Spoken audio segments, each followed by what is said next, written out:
பாஜகவினுடைய என்டிஏ கூட்டணியில தாவேகா இணைவதற்கான ஆலோசனைகள் அவங்களுடைய மாவட்ட நிர்வாகி கிட்ட கேட்கப்பட்டு வந்துட்டு இருக்குது. அதுல 126 மாவட்ட பொறுப்பாளர்கள்ட்ட கேட்டதுல அதுல 90 பேரு கூட்டணி அமைக்கலாம் அப்படின்னு ஆதரவு தெரிவிச்சிட்டு இருக்கிறதா தகவல்கள் வந்திருக்கு. அது என்ன என்டிஏ கூட்டணி, அதிமுக கூட்டணி தானே அப்படிங்கிற மாதிரி நீங்க கேட்கலாம். ஐயா எடப்பாடி அவர்கள் மூலமாகவோ இல்ல அதிமுக தரப்பினர் மூலமாகவோ ஒரு கூட்டணி தூது விட்டாங்கன்னா அது அதிமுக கூட்டணின்னு சொல்லலாம். ஆனா இது முழுக்க முழுக்க பாஜக கூட்டணி சார்பாக, அதுவும் நம்ம தெலுங்கு சூப்பர் ஸ்டார்னு சொல்லிட்டு அவரே சொல்லிக்கக்கூடிய பவன் கல்யாண் அவர்ட்டமிருந்து விஜய் கிட்ட பேசியிருக்கிறாங்க. என்ன பேசியிருப்பாங்க?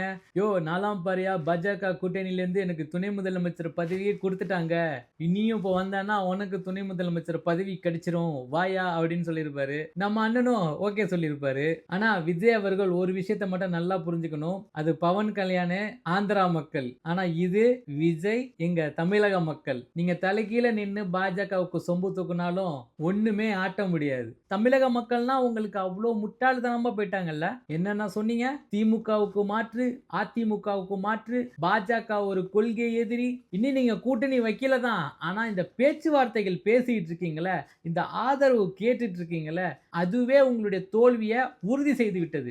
ஆரம்பத்துல இருந்தே திமுகவை மட்டும் வசப்பாடனப்பவே எல்லாத்துக்குமே தெரியும் இது பாஜகவுடைய ஸ்கிரிப்ட் தான். உங்களுக்கு முன்னாடியே ரஜினி அவர்களை பாஜக வந்துட்டு கூப்பிட்டு அவரும் என்னடா இவங்க பெரிய தொல்லையா இருக்குன்னு சொல்லிட்டு ஒரு தடவையா ஹாஸ்பிட்டல்ல போய் படுத்துட்டாரு. என்னால உடம்பு முடியல, என்னால வர முடியாது, நான் சுக்கா விலகிட்டாரு. அவருக்கு அப்புறம் ஒரு வசமான அடிமை அப்படின்னு பார்த்தா உங்களை தேர்வு செஞ்சதுதான் பாஜகவுடைய முதல் வெற்றி. அவங்களுடைய பிளான் என்னன்னா, உங்க மூலமாக சிறுபான்மை மக்கள் மற்றும் தலித்து மக்கள் இன்னும் பிற மக்களுடைய ஓட்டை பிரிப்பது அப்படிங்கிறது தான். ஆனா உங்களை நம்பி ஒரு கூட்டணி கூட வரல அப்படின்னு சொன்னப்போ அந்த ஓட்டு பிரிவு அவர்களுக்கே பாதகம் ஆயிடுச்சு. அப்படிங்கிறப்போ இன்னைக்கு என்ன பண்ணிட்டாங்க, உங்களை இந்த கூட்டணிக்கு வர சொல்லிட்டாங்க.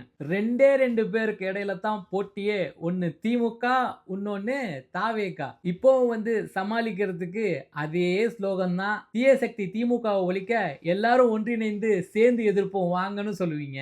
எந்த ஒரு கட்சியா இருந்தாலும் சரி, தன்னுடைய பலத்தை நிரூபிக்க, தன்னுடைய வாக்கு பெர்சன்டேஜை நிரூபிக்க முதல் தேர்தலில் எந்த கூட்டணியும் இல்லாம நிற்பது தான் தமிழக வரலாற்றுல பழக்கம். அதை கூட மக்கள் நீதி மையம் கூட நிரூபிச்சு காட்டினாங்க. ஆனா நீங்க ஒரு வரலாற்று பிழைய சந்திக்கிறதுக்கு இருக்கீங்க.